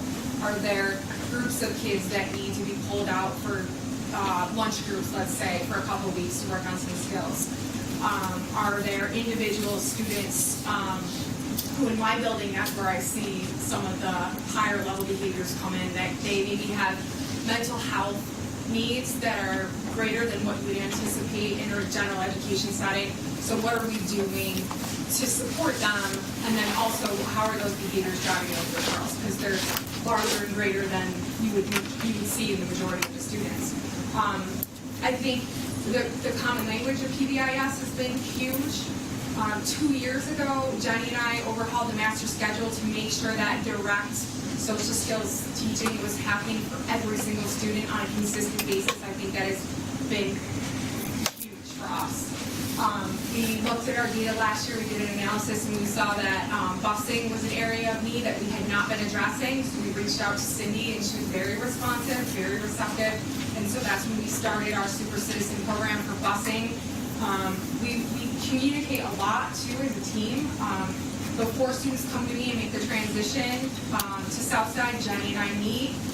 We have a counselor, obviously a shared psychologist. We have Brenda that is involved with us. So we always talk about how we ease that transition. Who are those kids we have to make sure we keep eyes on so we can support them. I know I do that transition with Robert Street every year, too. The other thing I really want to point out, and I want to give a lot of accolades to, is that my staff in general, the amount of ability and their innate ways to work with kids and handle students on their own has just grown tremendously, to the point where sometimes I'm in just amazement and awe of their skill set and their ability to work with students. I have so many staff that just see kids as having a particular need. It's not a personal thing. They don't get upset about it. They just want to be there and they want to be a support for the kids, so they'll do whatever they can do to go out of their way to support that kid and handle that student in-house with their supports in that classroom. So I think, unfortunately, a lot of those things are under the surface. You don't always get to see them unless you're walking through. But my staff's skill set has just grown tremendously, and I'm very proud of them, and I think the students are very lucky to have them. So I don't know that you're going to see everything in data form because of all the things that we're doing to try to attach to the social and emotional needs of our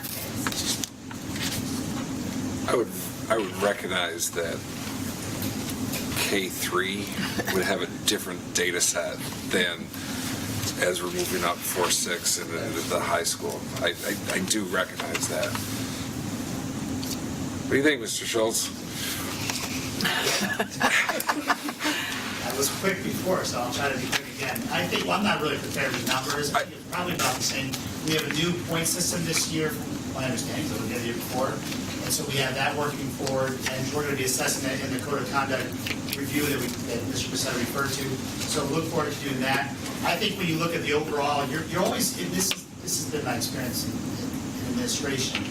Your discipline or anything you relate a multiple is a very small percent of your student population. That's true here as well. So I don't have that specific number, but that's there.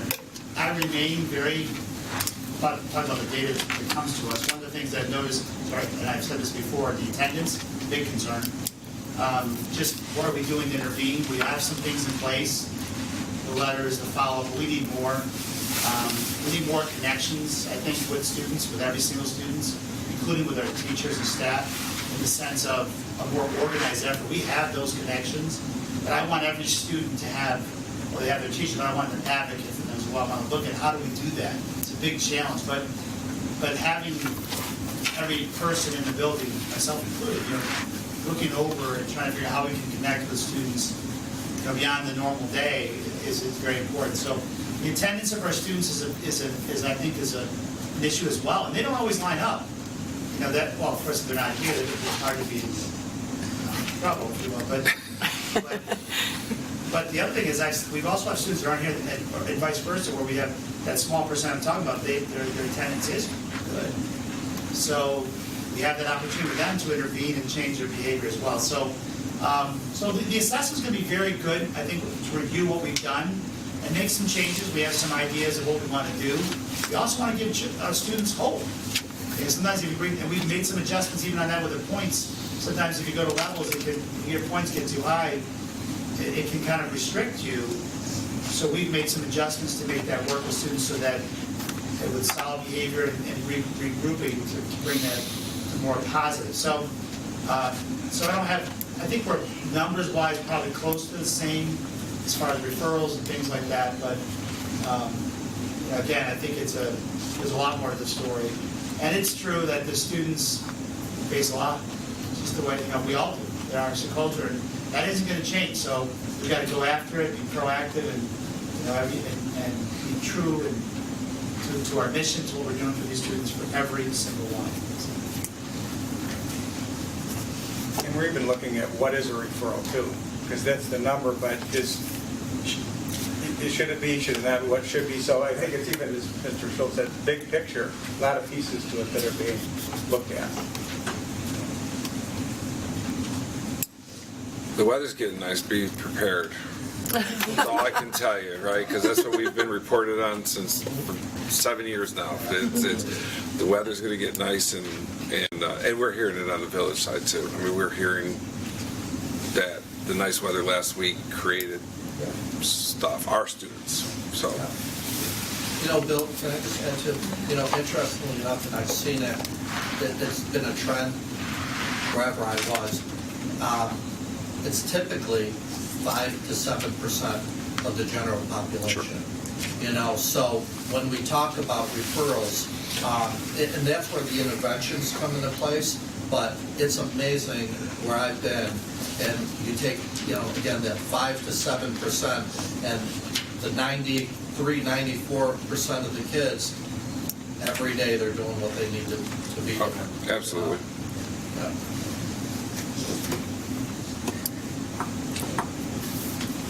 Anybody else? Thank you. Thank you. All right, so we'll keep updating and some of these things progress. Don't want to put Jenna on the spot, but it sounds as though your group has done and made great strides for this effort, and you should be commended for that. Did you get your assembly? We are not doing the assembly, but I do have an update on it. Okay. So moving along, new business, there's no old business, but new business, excuse me, resolved that the Canastota Central School District approves the 2023-2024 tentative administrative budget of the Madison Oneida Board of Cooperative Educational Services in the amount of $6,574,135, funded by $1,222,502 and expensed by components, plus $5,351,633 in earned interest and other miscellaneous revenue, and shall so allocate as a contingent expense its share of said administrative budget as apportioned in accordance with Section 1950 of New York State Educational Law. Motion? So moved. And a second. Is there any discussion? No, just the fact that BOCES continues to be a good partner for us.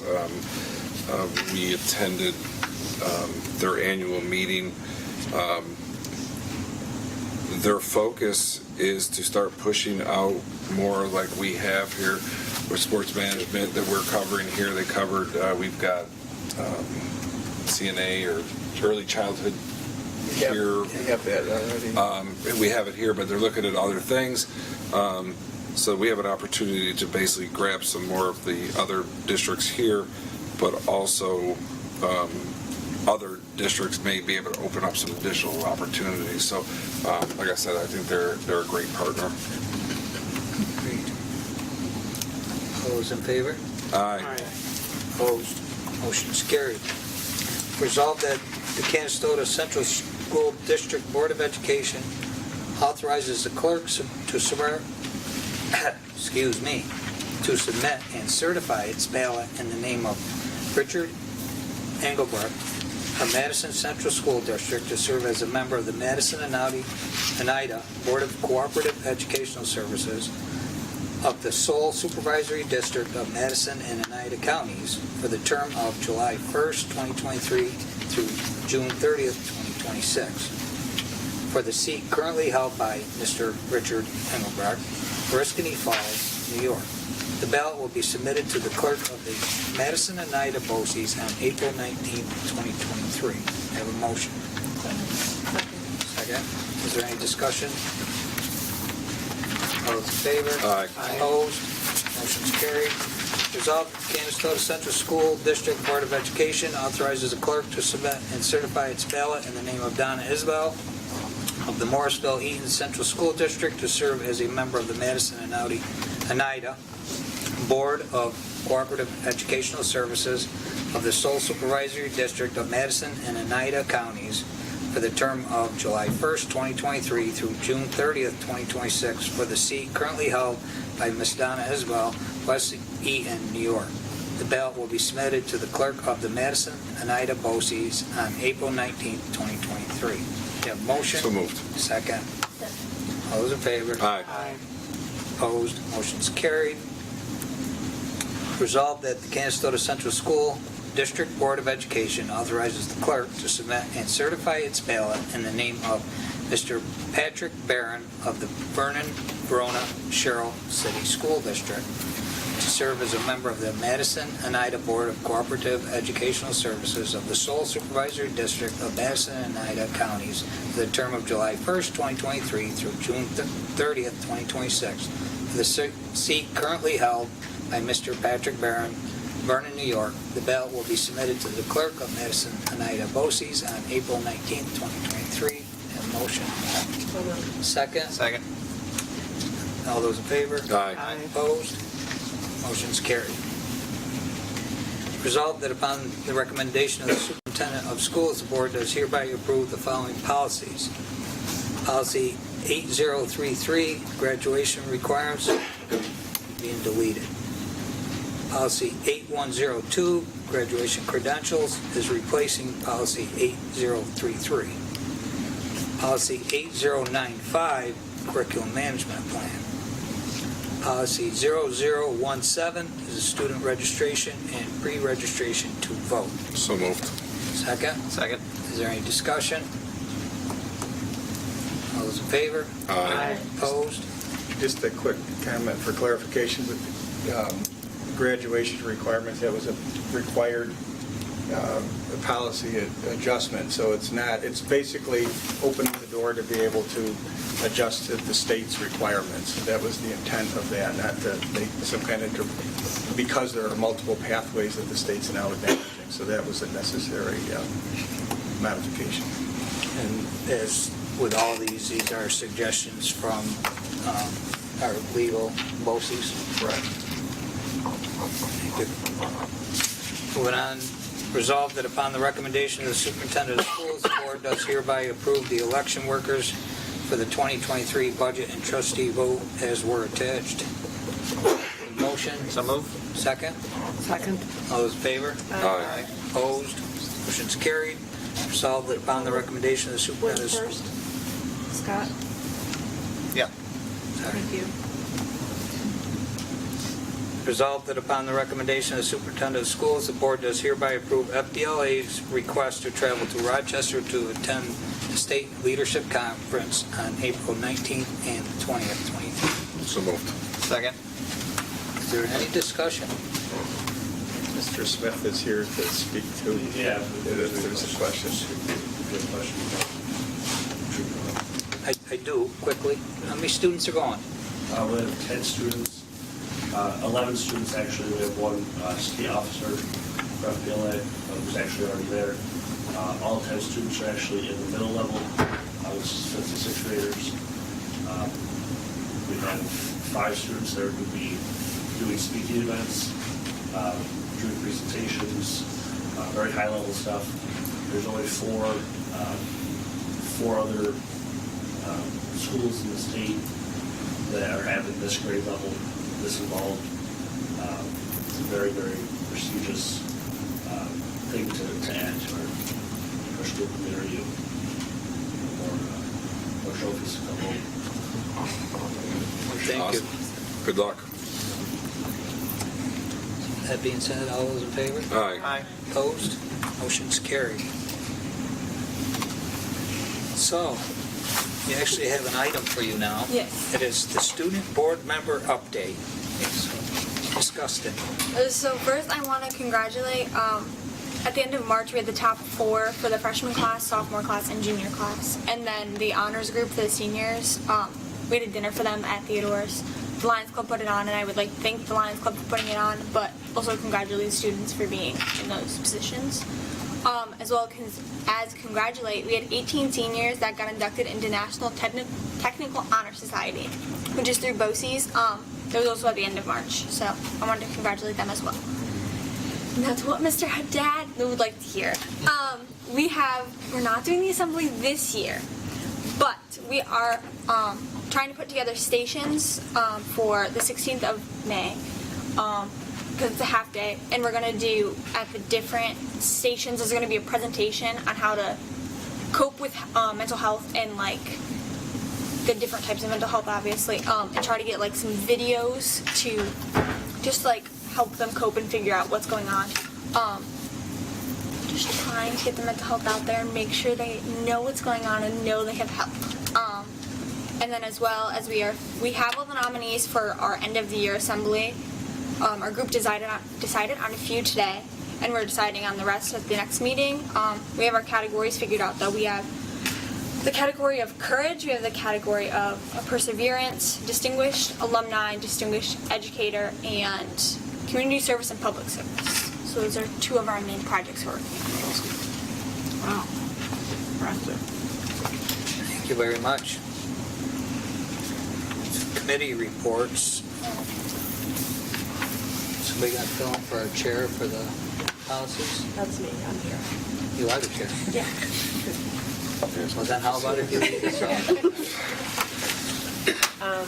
As you can see from the agenda tonight, what we worked on in the last policy committee was some, because we are continuously going through our policies that go through our policy service at BOCES. So they are constantly sending us things that we either need to delete fully because the laws have changed, or things that we are looking at, things that need modification. So based on tonight, you can see that some of the graduation requirements have changed. The policy was updated.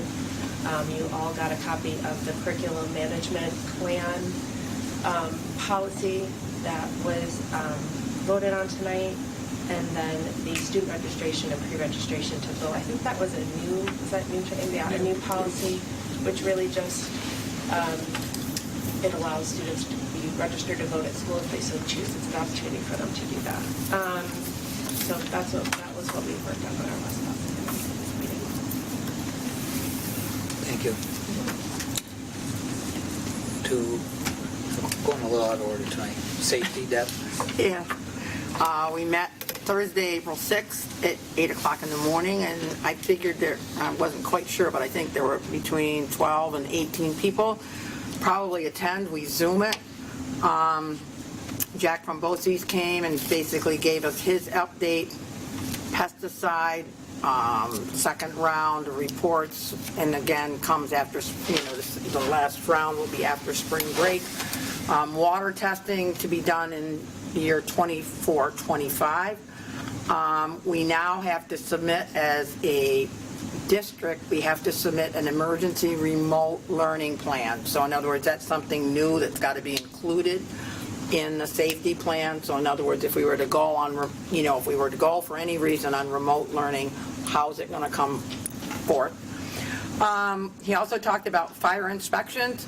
The annual fire inspection is due sometime in May or June, and he basically said that probably it would not be announced, so that if there's any kind of thing to be looking for, or the things that we were always told as teachers, make sure that you got your extension cords away, make sure everything, that there are no papers on the walls, all those things best be done, and we will not necessarily be warned. You all will not necessarily be warned.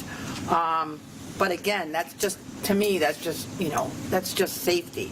And one of the things that I mentioned was that in subbing in other districts, one of the things I found was sometimes those escape windows don't necessarily open.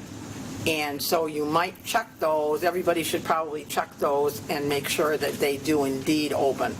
And I'm old and kind of arthritic, and I find it hard sometimes to open them, but, everybody should be able to open them. There was a discussion about the playgrounds, and that kind of came after this whole deal with playgrounds being closed down. And we were told that, and again, I thought this was interesting, 9 inches of loose, uncompacted wood chips have to be there really for it. And again, our grounds people do an incredibly wonderful job, but they've got to be frequently raked, and obviously after the winter time, those things have to be brought up so that they can be inspected and that they're good for kids. And he also, his last kind of warning, which he always gives us is, and I think, again, I look at Vanessa and I look at Jenny and, with little kids, you got to be careful with the heavy clothing, and they're getting on the swings or doing whatever. You don't want them, caught, hoods entangled, wet shoes on the slippery, either the slippery wood chips or the slippery grass or whatever. Avoid those things if at all possible. Capital update from Sean, punch list, and again, things are looking good. Things were happening over vacation. And again, the corridors. Then Sean also talked about the recent swatting, new vocabulary, incident that had basically just been, had just happened. And again, that all-encompassing word, and unfortunately, probably one that we're going to hear more of. But again, like he said, we continue to try to look at the process that we used, and we all used, and what we saw, and continue to look at it, improve it if possible. Obviously, things went well that particular day, but again, that was one of the things that was brought up. Sean mentioned the fact that, we were very lucky as far as law enforcement was concerned that day, and with our local law enforcement as well as with the troopers and well as with the sheriff, and we have this great relationship with them. And then we talked about, some kinds of, building reps, if there were issues. One of the issues that was brought up and basically suggested was, particularly from the high school, was that, yes, and for example, Jenna mentioned, kind of upsetting kind of to see the police there that morning. And one of the suggestions was, have we had a drug sweep lately? Have we had, the dogs in? And that probably should be one of the things that happens. Obviously, again, with no warning. There was also, the suggestion about a second officer. And we talked about the fact that that's one of the things that we're looking into as far as the administration and, how that would work and how that would be financed. And how, the flexibility and the monitoring of all buildings. So that really was the essence of our safety meeting, and we adjourned at about 9 o'clock, a little bit before. The next safety meeting will be June 1st, 2023 at 2:15 because we rotate. So the next one's in the afternoon. So, any questions? Miss Tracy was here, I was here. That remote learning plan should be somewhat easy to incorporate to the safety plan, right? Yep. Because we already can do it, because we look for clarification on that too, because as you know, the state likes to introduce new requirements and plans. So we asked that question because obviously we've had a remote plan that we used, and we needed to dust it off and update it and say what tweaks do we need to make. But the state is going to require it. It's it's the fall. I don't know if it is, but it's this fall you have to actually put, construct this new plan. Include it, right? But we are able to operate, and we got clarification that we're able to operate now. We want to make sure we put the time in and we'll invest it as other districts are going to do in establishing this plan that will be incorporated into the bigger safety plan. But again, we can still flip to remote as needed now, as other districts can as well. I'd like just to comment on the second officer also, working with Tracy on that, working at the village, talked to Chief Barton as of last night to try to figure out how we can make that happen. I'm in favor of it. I like the idea. Chief Barton has got some ideas. I actually talked to him directly, so I'd like to try to figure out how to incorporate that. It's just money, Debbie. I know It's just money, but it's also finding somebody to do it too. Right. I mean, it's and somebody with the right temperament to be in the school. That's Chief Barton's biggest thing is to make sure that he would like it. If you remember when he was here, I taught here when he was here. he would like to have it. Yes, very positive. Something like that, Yeah. and the community outreach. And just a reminder, I mean, we looked at potentially using the county, but we wanted to keep our local connections with the police officers, with the local community, to do that, where if we went the route of the county, we probably would have rotation of officers here, not necessarily the same one every day. So that was why we stayed with the village. So hopefully we can make that happen. Tom, that we might have a closet space for him. For Chief Barton? Yeah, Chief Barton's busy, all right? He's set up office here. busy. Yeah, kind of a satellite office, right? He's busy. And they could We'll come. find them a spot. That's your second member. We'll skip you this time. We're going to go with the academics committee. Please. Academics Committee has not met since the last meeting. Okay. And with that being said, we'll move on to the finance committee. Culminated our meetings here to the budget presentation, which, as already was alluded to. Can we talk about facilities? Seeing since you are the next in line, yeah. All right, facilities meeting is meeting next Wednesday. Right. So there you go. Well, I guess we're all covered then. So, moving along to the superintendent's report. The board comment period. Board comment if you want to. Okay, apologize, missed it. Is there any board comment at this time? Questions, comments? No? Actually, I do have one comment. I just want to mention, we were at the BOCES dinner, I guess it was 2 weeks ago, it's almost now.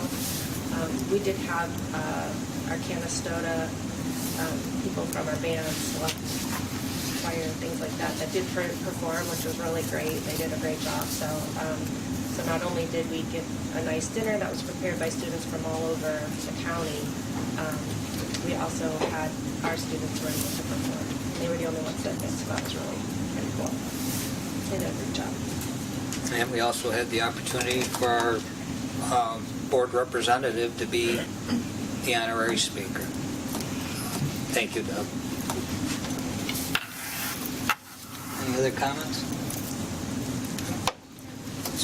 Superintendent's report.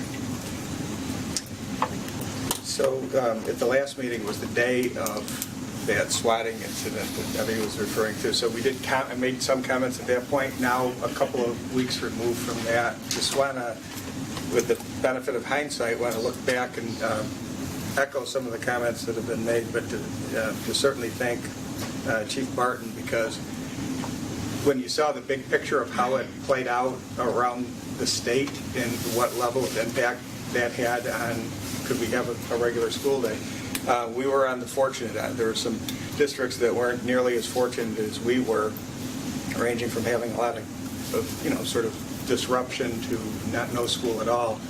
I think in large part that was because of the quick communication, coordination with our local law enforcement. So looking at the timeline, just to clarify, I know one of the comments that we heard, probably one of the most frequent comments, is we saw law enforcement at the school when people arrived. That was a good thing. It's always, we keep in mind how can we communicate and let people know what's going on. And so I think we've debriefed that, and I think it'll help us and certainly improve.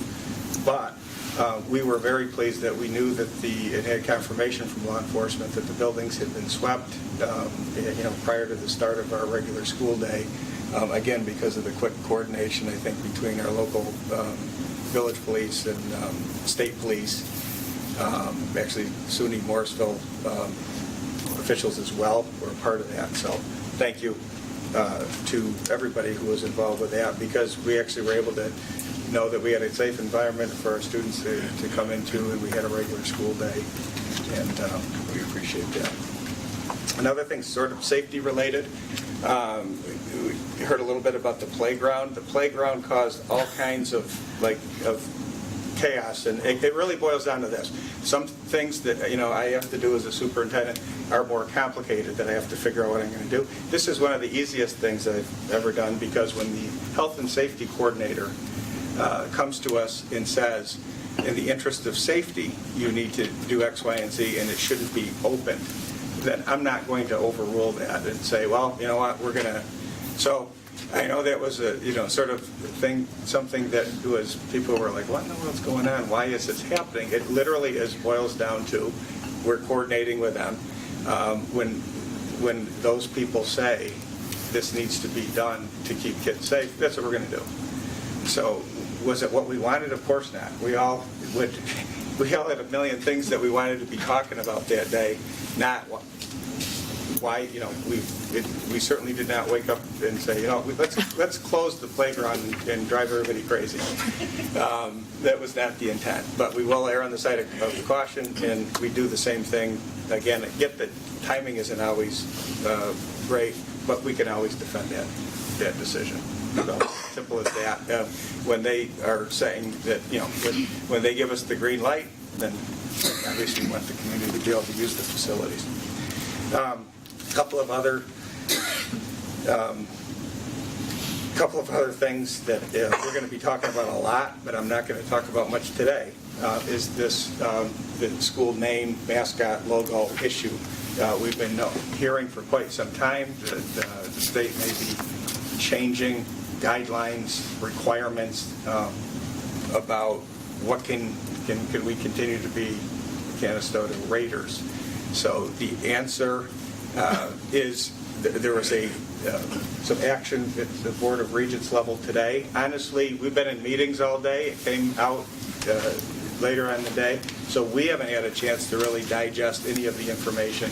The information I've gathered so far is that certainly there is a ruling. There are going to be restrictions and potentially limitations on the name that districts around the state can use.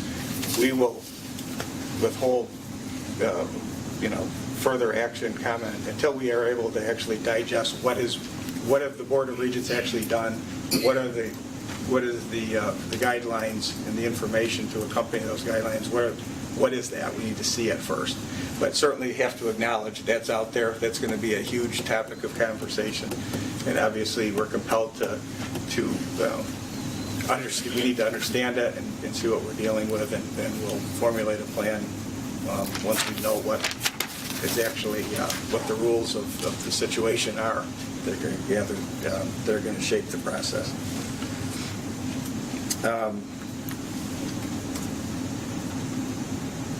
I already mentioned, again, I'll give one more plug. Our people are interested in getting information about how they can help their child. We have this Thursday evening presentation. It's really a collaboration between the school district, Connected Community Schools, Madison County who are working with us. Again, Tina Lewis is sort of the point person on this particular project to try to talk about resources that we can provide families. So if you want to hear some good solutions and talk about things that ways we can help kids and families, Thursday at 6 o'clock, that event is happening, and it's actually going to be in this room. Sean, is that the one that they just sent something out and said it's going to be virtual also? Yes. Yeah.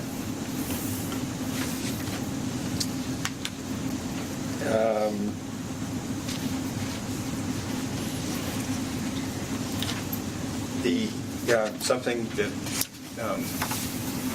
particularly students are probably not overly excited about, we have state testing that's kicking off this week. So the ELA state assessment is going to be happening starting tomorrow. So that's going to be a big deal around the school next few days. And then again in a couple of weeks when we have the math assessment. So busy time at school, sort of a time to pull things together and apply all the things that kids have been working at and learning, and our teachers have been working with their students at. So,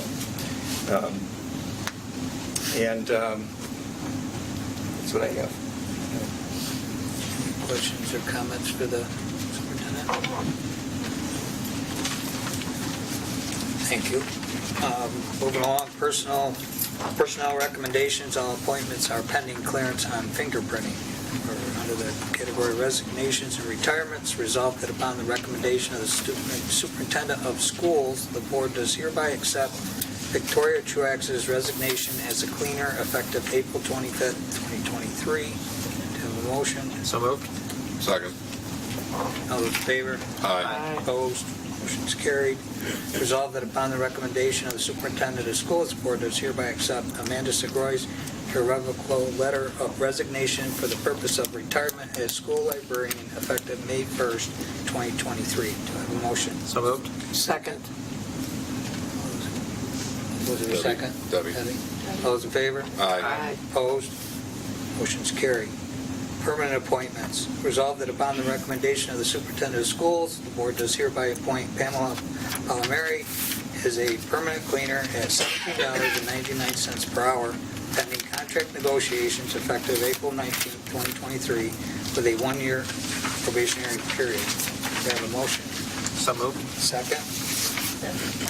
Those in favor? Aye. Opposed? Motion's carried. Substitute appointments. Resolved that upon the recommendation of the superintendent of schools, the board does hereby appoint the following substitutes. Jenna Watson is a non-certified substitute teacher at $110 a day effective April 19, 2023. Dana Wilson is a substitute cleaner at $16.99 per hour effective April 17, 2023. Victoria Truax, substitute cleaner at $16.99 per hour effective April 26, 2023. Have a motion? So moved. And second? All those in favor? Aye. Opposed? Motion's carried. Coaching. Resolved that upon the recommendation of the superintendent of schools, the board does hereby appoint John Michael Grasso as an unpaid varsity golf coach for this 2023 spring season. Do I have a motion? So moved. Second? Second. All those in favor? Aye. Opposed? Motion's carried. There's no other. At this time, we have public comment period. Have you received any public comments? Okay. With that being said, there's no public comment for this evening. Future dates, May 9th is our budget hearing at 6 o'clock p.m. and the regular Board of Education meeting at 6:30 in the auditorium. May the 16th is the budget and trustee vote, be held from noon to 9 p.m. the cafeteria B. And she has something to say? No? Okay. Oh, Eric Stevens' concert is this Thursday as well, right? Yes, there's Thursday. this Thursday concert is the Eric Stevens concert It's 7, I believe. at 7 o'clock.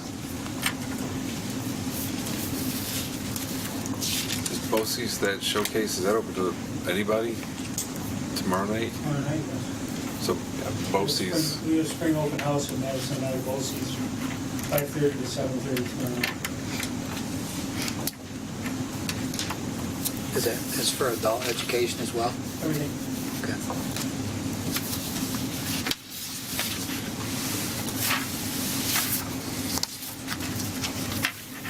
I'd like to have a motion to go into an executive session to discuss the employment history of a particular person.